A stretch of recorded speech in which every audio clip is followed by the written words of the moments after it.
तेर, गज की पुकार हो या भक्तों की तेर, गज की पुकार हो या द्रौपदी की तेर, गज की पुकार हो या द्रौपदी की तेर, गज की पुकार हो या द्रौपदी की तेर, ब्रज की पुकार हो या द्रौपदी की तेर, आते हैं दौड़े नहीं करते हैं देर, आते हैं द्रौपदियों भक्तों की तेर, आते हैं दौड़े नहीं करते हैं देर, आते हैं दौड़ कर कहते नहीं देर, आकर के राधे राधे, आकर के राधे राधे, आकर के गले से लगा जइयो कान्हा आ जइयो,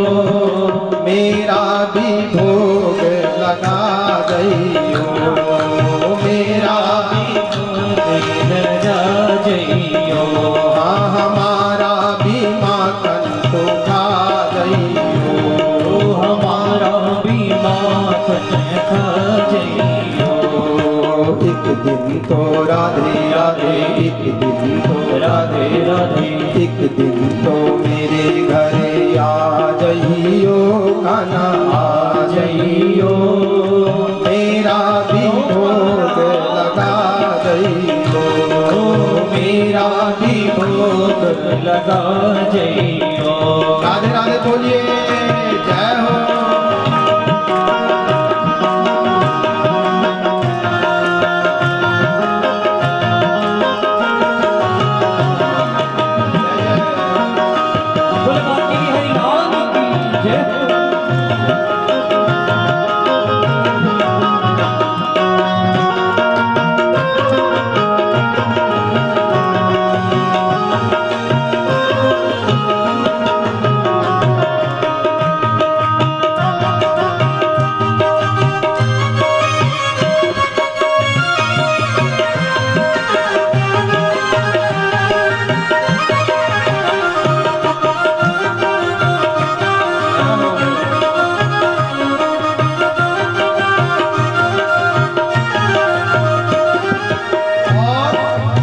अच्छा दोनों हाथ उठा लीजिए, सर्दी भी है ना, सारी सर्दी भाग जाएगी।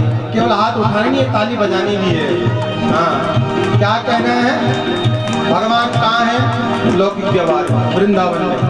ठाकुर जी कहाँ रहते हैं? दूर है ना, तो कहिए भगवान से, शर्माने की जरूरत नहीं है। माना मेरे घर से तेरा दरी बड़ी दूर, माना मेरे घर से बड़ी बड़ी दूर, माना मेरे घर से तेरा दरी बड़ी दूर, माना मेरे घर से तेरा दर है बड़ी दूर, किंतु मुरली वाले तू आना जरूर, किंतु मुरली वाले को आना जरूर। माना मेरे घर से तेरा दरी बड़ी दूर, माना मेरे घर से तेरा दर है बड़ी दूर, किंतु बंसी वाले तुम्हें आना जरूर, किंतु बंसी वाले तुम्हें आना बड़ी दूर। आकर के राधे राधे, आकर के राधे राधे, आकर के बंसी बजा जाना कान्हा आ जाना, मेरा भी भोग लगा जाना, मेरा भी भोग लगा जाना, हाँ हमारा भी माखन खा जाना, हमारा भी माखन खा जाना। एक दिन तो राधे राधे, एक दिन तो राधे राधे, एक दिन तो मेरे घर आ जाना कान्हा आ जाना, मेरा भी भोग लगा जाना, मेरा भी भोग लगा जाना। राधे राधे।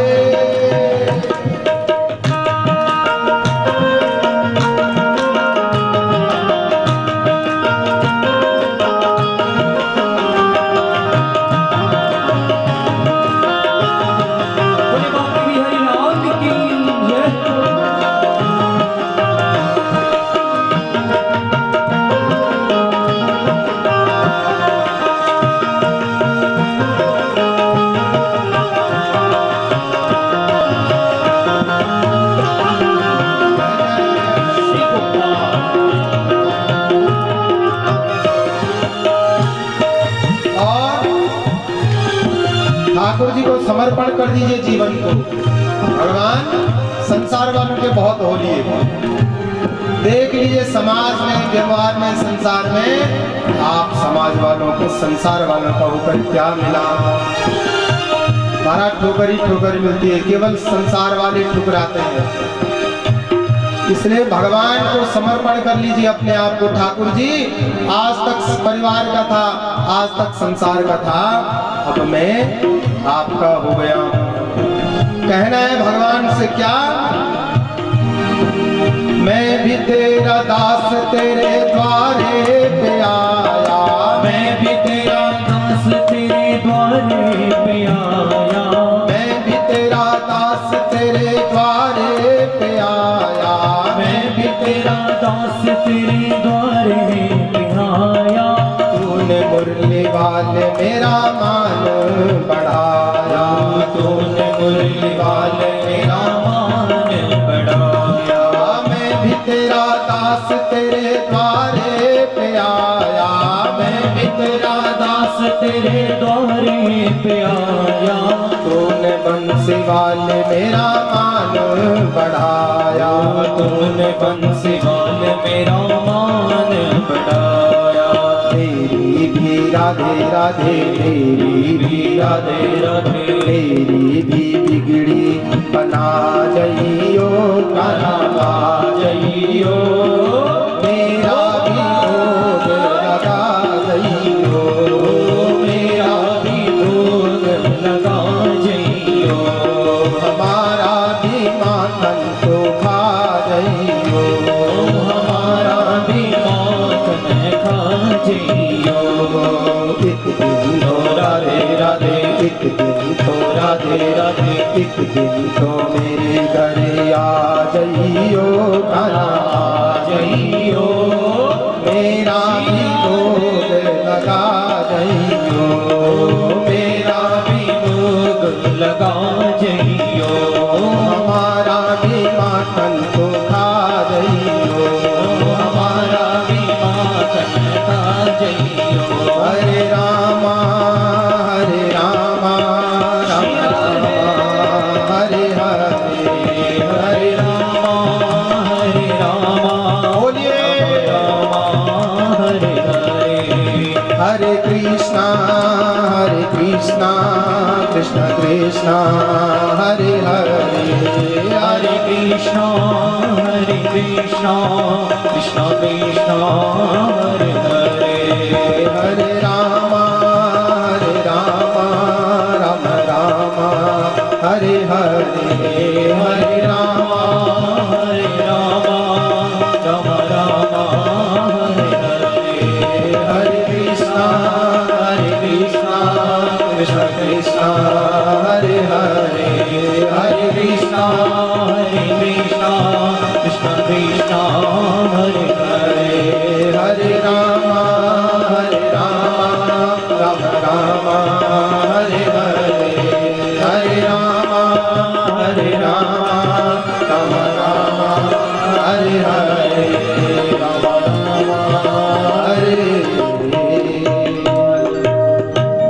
बोली भक्त वत्सल भगवान की, आवाज नहीं आई, भक्त वत्सल भगवान की। तो आइए भागवत जी में प्रवेश करते हैं। भागवत जी का प्रारंभ प्रणाम से किया गया है। सच्चिदानंद रूपाय विश्वोत्पत्त्यादि हेतवे तापत्रय विनाशाय श्री कृष्णाय वयं नमः।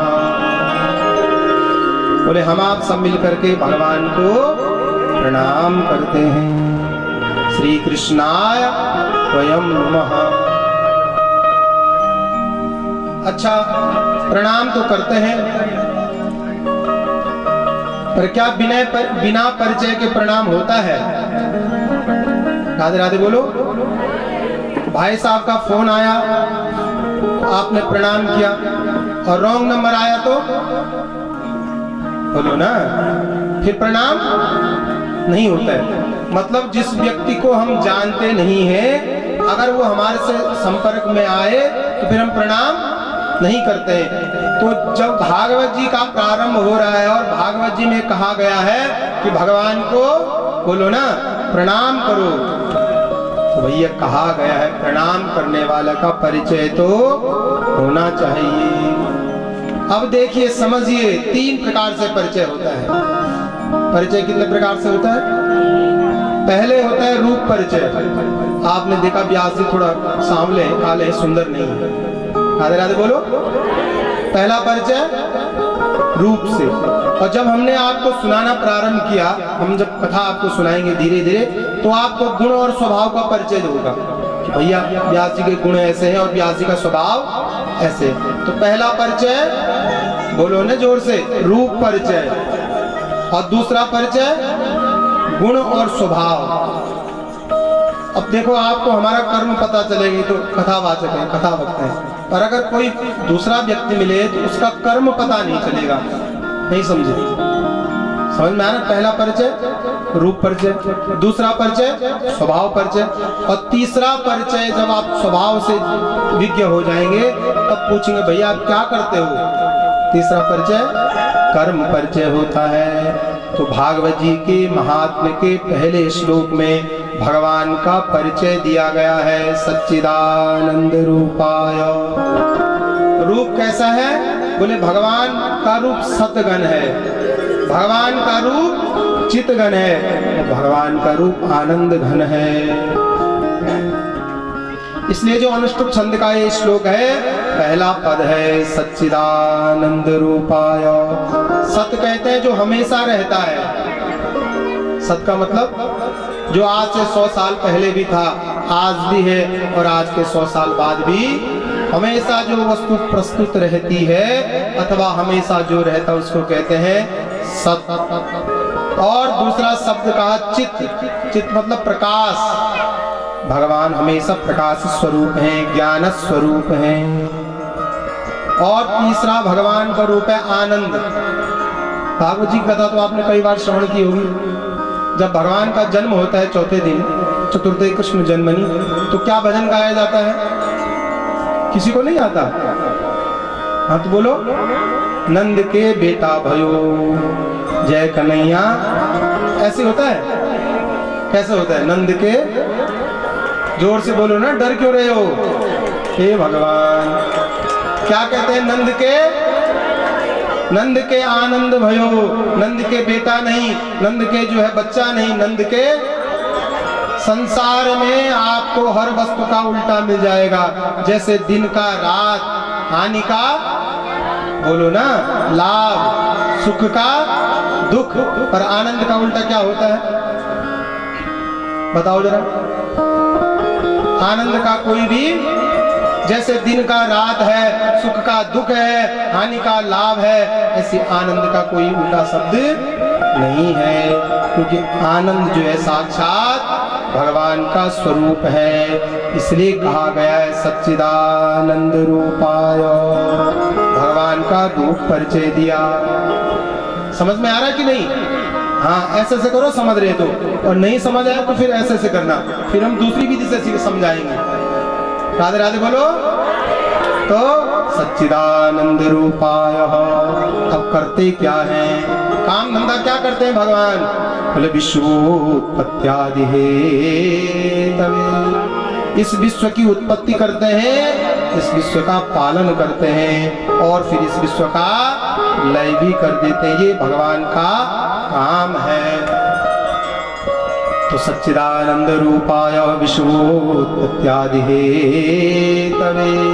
अब स्वभाव कैसा है जो प्रणाम करें इनको?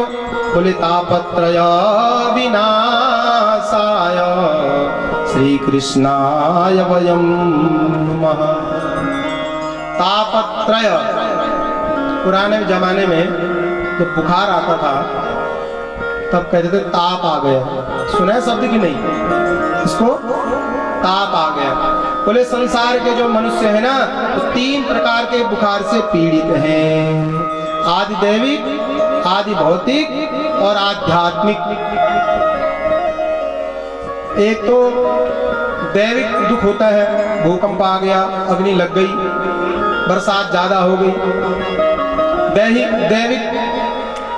और एक भूत प्राणी उसे होता है, सांप ने काट लिया, शेर का भय हो गया, किसी से लड़ाई झगड़ा हो गया तो उसने जो है कष्ट दे दिया। तो दैविक और एक होता है दैहिक, देह मतलब शरीर, 3 प्रकार के दुख। ये समझिए आप, आदि, व्याधि और उपाधि, ऐसा समझिए। 3 प्रकार के दुख क्या है? पहला है आदि। आदि मतलब होता है हमारे पास नहीं है इसलिए हम दुखी हैं। राधे राधे बोलो। मकान नहीं है, दुकान नहीं है, संतान नहीं है, धन नहीं है, संपदा नहीं है, इसलिए हम क्या है? दुखी हैं। ये हुआ आदि। और एक दुख है व्याधि। व्याधि मतलब शुगर हो गया है, राधे राधे बोलो। घुटने महाराज काम नहीं करते हैं, कमर जो है दुखने लग गया है, सर्दी जुकाम बहुत रहता है, इसको कहते हैं व्याधि। शरीर में व्याधि हो गई है। आदि, व्याधि और तीसरा है उपाधि। पहला दुख तो वो है कि हमारे पास नहीं है, हम इसलिए दुखी हैं। और उपाधि नामक दुख वो होता है जो होने से दुखी होता है। किसी के पास संतान नहीं है, बेटा नहीं है तो परेशान है, और किसी के पास है तो सही, पर महाराज ऐसा है कि क्या बताएं। राधे राधे बोलो। इसको कहते हैं उपाधि। तो ये 3 प्रकार के जो ताप है, तापत्रय। त्रय मतलब 3 और ताप मतलब बुखार, बीमारी। तापत्रय विनाशाय, तीनों प्रकार के दुखों का नाश करने वाले हैं कौन? भगवान। इसलिए श्री कृष्णाय वयं नमः। इसलिए हम सब मिलकर के भगवान को क्या करते हैं? प्रणाम करते हैं। ये भगवान का स्वभाव है। कोई किसी भी प्रकार से भगवान के समक्ष आ जाए तो भैया भगवान तो जो है संसार वालों की तरह नहीं है। भगवान का स्वभाव बड़ा मीठा है। राधे राधे बोलिए। एक बार देखिए, एक दृष्टांत के माध्यम से समझिए। एक बार एक गांव में, एक नगर में एक महात्मा जी अन्न क्षेत्र चलाते थे। क्या चलाते थे? जहां भोजन, भूखों को जो भी भूखा जाए उस सबको भोजन मिलता था। एक बार महात्मा जी के यहाँ एक चोर चला गया। राधे राधे बोलो। कौन चला गया? चोर। तो सबको भोजन मिल रहा था, अन्न क्षेत्र में सबको प्रसाद मिलता है। तो चोर भी जाकर के भोजन की पंगत में, भोजन की लाइन में बैठ गया। और जैसी परसने वाला आया, पत्तल इत्यादि रखने वाला आया, उसने कहा कि भैया हमारे आश्रम में, हमारे यहाँ अन्न क्षेत्र में सबको भोजन मिलता है, पर हमारे यहाँ का एक नियम है। क्या है? बोलो। नियम है ये। चोर ने कहा क्या नियम है? बोले भैया हमारे यहाँ भोजन करने से पहले 2 माला राम राम की जपनी पड़ती है। 2 माला राम राम तो बोलो। नहीं भगवान, 2 माला राम राम की जपनी पड़ती है। उसने कहा महाराज मैं भगवान भगवान नहीं मानता। किसने कहा? चोर ने। मैं भगवान भगवान मैं नहीं मानता हूँ। तो महात्मा जी ने कहा भैया तू नहीं मानता है, मत मान, हमारे कहने से मान ले, अथवा भोजन करने के लिए मान ले। 2 माला राम राम की जप, भोजन कर। उसने कहा मैं जब मानता ही नहीं हूं भगवान को तो मेरे पास माला कहां से होगी? महात्मा ने कहा माला हमसे ले ले, माला हम दे देते हैं। 2 माला राम राम की जप और प्रेम से भोजन कर ले। उसने कहा नहीं महाराज मैं भगवान को मानता नहीं हूँ, इसलिए मैं माला जपने वाला नहीं हूँ। तो महात्मा जी ने कहा भोजन भी मिलने वाला नहीं है, फोकट खावे चोर कहावे। उसने कहा महाराज सही पहचाना आपने, मैं चोरी हूँ। चोर ने कहा महात्मा जी बिल्कुल सही पहचाना आपने, मैं चोर हूँ। और महात्मा ने सोचा अपने मुख से कह रहा है कि चोर हूँ। प्रायः कोई नहीं कहता कि मैं चोर हूँ, पर भैया तू चाहे चोर है चाहे जो भी है, तेरा कर्म तेरे साथ और मेरा कर्म बोलो ना मेरे साथ। भैया 2 माला राम नाम की जपनी है। उसने कहा महाराज जब आपसे कह दिया कि मैं भगवान को मानता नहीं हूँ, मैं 2 माला राम नाम की जपने वाला नहीं हूँ, तो महात्मा ने कहा फिर भोजन में मिलने वाला नहीं है। चोर उठ के चल दिया, चोर चला गया बिना भोजन किए। अब संध्या के समय जब वो महात्मा ठाकुर जी की आरती कर रहे थे, जो भी उनके यहाँ विग्रह था, जब भगवान की आरती कर रहे थे तो देखा वो जो विग्रह है, वो जो प्रतिमा है, थोड़ा सा उदास हो रखी थी। तो महात्मा जी को बड़ा आश्चर्य हुआ, हमेशा तो भगवान की मूर्ति चमकती रहती है और आज क्या बात भगवान थोड़ा उदास है, नाराज कैसे है। तो आगे समक्ष भगवान से कहने लगे प्रभु क्या कोई गलती हो गई, क्या कोई अपराध हो गया हमसे। भगवान ने कहा नहीं महात्मन आपसे अपराध तो नहीं हुआ है। कौन बोला? भगवान। हाँ भगवान बोलते भी हैं, हमसे नहीं, क्योंकि हमारा भागवत जी में चर्चा आई है, हमारा स्वभाव ऐसा है, हमारे गुण ऐसे हैं, हमारे आपका व्यवहार ऐसा होना चाहिए, आपका आचरण ऐसा होना चाहिए। भैया पड़ोसी तो क्या भगवान भी आपसे बात करने को तैयार हो जा। तो भगवान ने कहा महात्मन तुमने आज एक भूखे को मेरे द्वार से भगा दिया। महात्मा ने तुरंत कहा महाराज वो चोर था। महात्मा जी ने कहा वो जिसको मैंने भगाया वो भक्त नहीं था। महात्मा हमारा स्वभाव ऐसा है कि हम किसी एक और भी किसी को भोजन करा नहीं सकते, तो भगवान का स्वभाव ऐसा है। भगवान कहते कि मेरे द्वार पर कोई आ तो जाए, जो तू आए एक पग मैं आऊं पग 60। बोले सच्ची भावना लेकर के एक बार जो भगवान के द्वार पर आता आने के लिए 60 कदम बढ़ाते हैं, तो ऐसा भगवान का स्वभाव है। सच्चिदानंद रूपाय विश्वोत्पत्त्यादि तवे तापत्रय विनाशाय श्री कृष्णाय वयं नमः। तो हमारे जीवन के भी तीनों ताप समाप्त हो जाएं, इसलिए भगवान को प्रणाम करते हैं। श्री कृष्णाय वयं नमः। और नुमा शब्द का प्रयोग किया, नुमा मतलब हम सब मिलकर के भगवान को प्रणाम करते हैं। ये जो भागवत जी की कथा हम आप सब श्रवण कर रहे हैं, इसका उद्गम स्थल है नैमिषारण्य। उत्तर प्रदेश की राजधानी जो लखनऊ है, उसी के पास में सीतापुर नाम का जनपद है, और वहीं पर एक तीर्थ है जिसका नाम है नैमिषारण्य। क्यों पड़ा नाम नैमिषारण्य? एक बार 88,000 महात्मा ब्रह्मा जी के पास गए और ब्रह्मा जी के पास जाकर उन्होंने कहा कि हम 1000 वर्ष तक कहीं पर यज्ञ करना चाहते हैं। महाराज ऐसी कोई जगह बताओ जहाँ किसी को कोई कष्ट न हो, किसी के कार्य में कोई व्यवधान न हो। तब ब्रह्मा जी ने उनको एक चक्र दिया, मनोमय चक्र, और कहा ये चक्र जिस स्थान पर रुक जाएगा उसी स्थान पर आप बैठ करके अपना 1000 वर्ष का यज्ञ करना। तो चक्र आगे आगे चलता है और 88,000 महात्मा उसके पीछे पीछे चलते हैं। देखो चक्र की जो धार होती है, उसके जो मुंह होते हैं, देवताओं की भाषा में उसको कहते हैं निमि। क्या कहते हैं? बोलो, निमि। और जंगल को देवताओं की भाषा में कहते हैं अरण्य। क्या कहते हैं? अरण्य। तो निमि और अरण्य, वो जो निमि है एक जंगल में जाकर के रुक गई। निमि और अरण्य के संयोग से बन गया नैमिषारण्य। तो नैमिषारण्य की चर्चा है। वो जो 88,000 महात्मा हैं वो विराजमान हैं। उनमें से एक महात्मा है, उनका नाम है सूत जी, नाम है किसी का, बड़े विद्वान हैं, बड़े पढ़े लिखे हैं। उनको गद्दी पर बिठाया गया है। और वो जो महात्मा हैं उनमें से एक महात्मा है, उनका नाम है सौनक जी। तो सौनक जी प्रश्न करते हैं और सूत जी महाराज व्यास गद्दी पर बैठकर प्रश्न का उत्तर देते हैं।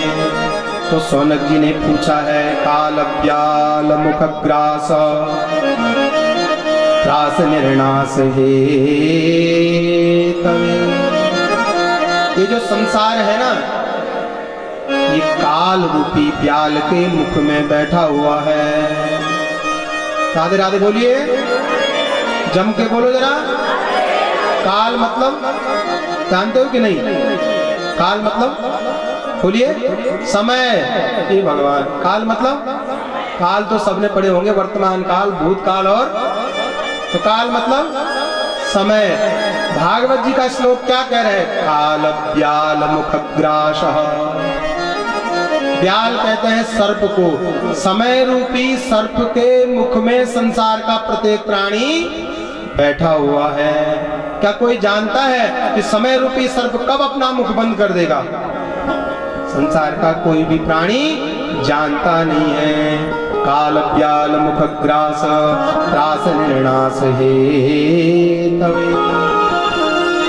बोले भैया संसार का मनुष्य जो है संसार के दुखों से बड़ा दुखी है, और सबसे बड़ा दुख तो ये है कि वो समय रूपी सांप के मुख में बैठा हुआ है और पता ही नहीं है कि कब हमारा समय राधे राधे हो जाए। तो क्या करें? श्री सूत जी महाराज कहते हैं मनुष्य का सबसे उत्तम धर्म है कि मनुष्य जीवन संसार में रहते हुए भगवान की ओर मुड़ जाए। क्या करे? कहीं जाने की जरूरत नहीं है, घर द्वार छोड़ने की जरूरत नहीं है। किसी शास्त्र में नहीं लिखा हुआ कि घर गृहस्थी का त्याग। गृहस्थ आश्रम को तो चारों वर्णों में सबसे है। गृहस्थ आश्रम जो है सन्यासी को भी पालता है, गृहस्थ आश्रम ब्रह्मचारी को भी पालता है, और गृहस्थ आश्रम वानप्रस्थी को भी पालता है। भगवान की तरफ मुड़ जा।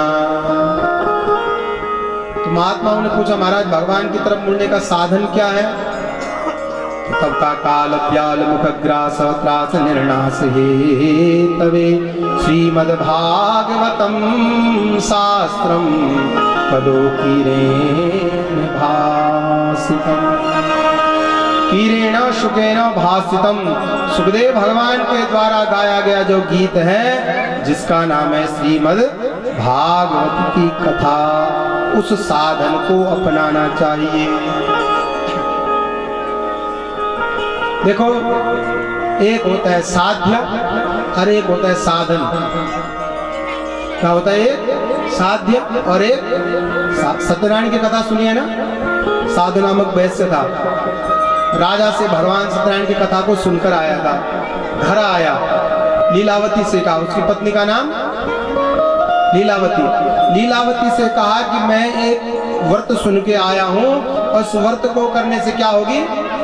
संतान की प्राप्ति हो जाएगी। तो क्या साधु नामक बनिए ने वो व्रत किया? सुनिए ना कथा आपने। क्या कहा साधु नामक बनिए ने?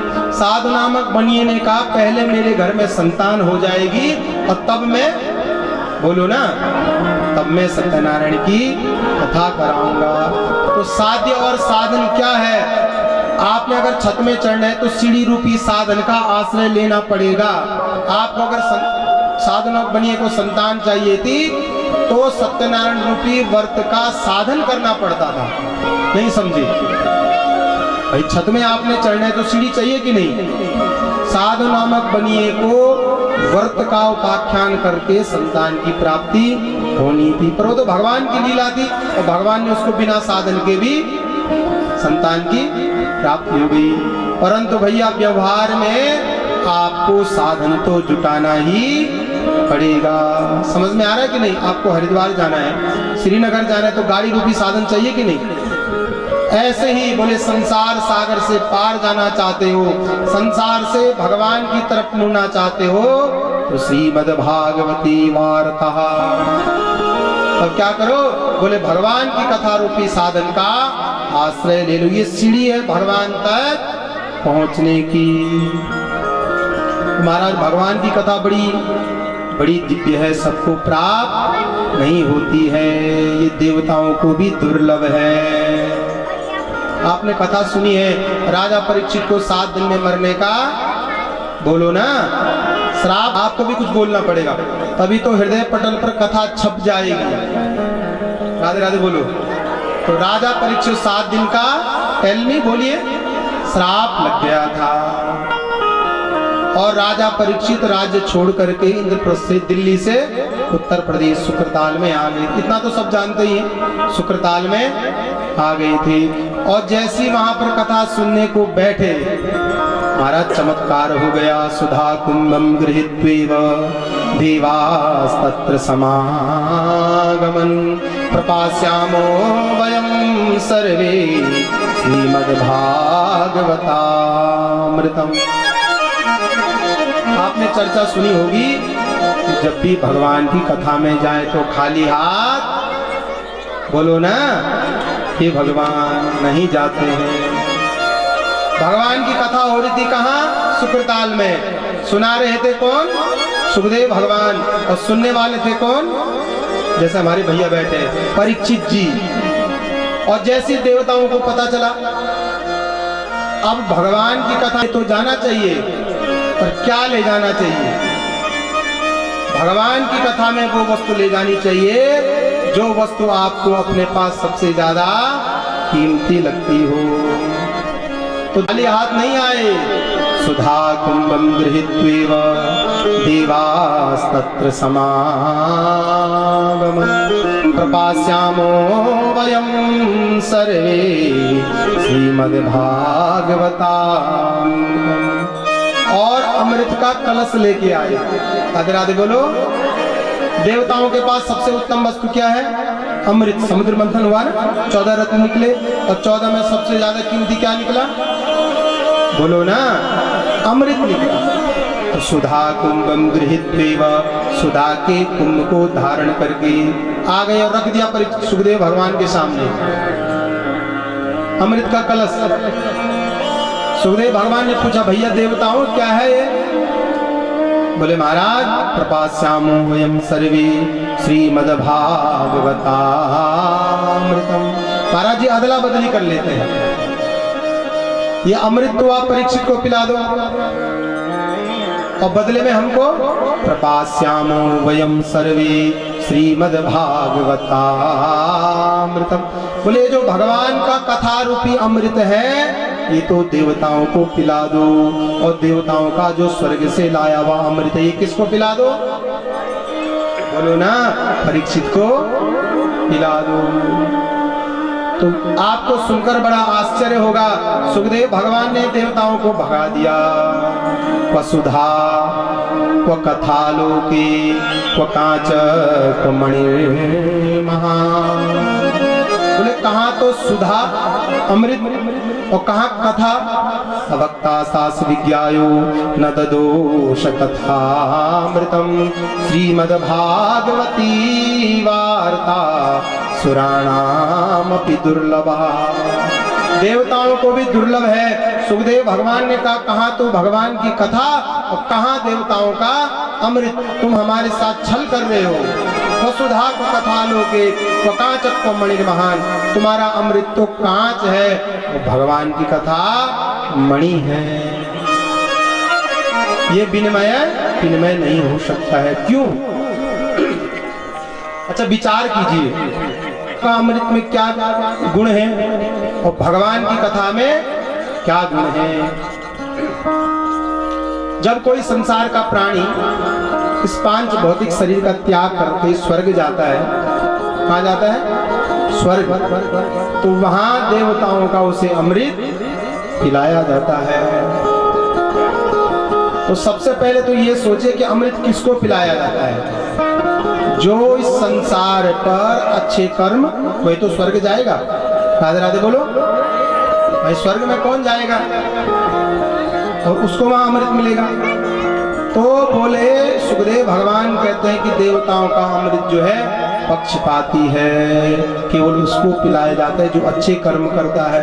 अच्छा अभी यहाँ जो लोग श्रोता बन के बैठे हुए हैं, आप सब लोग, आपसे कोई टिकट लिया है? कमराड़ा जी ने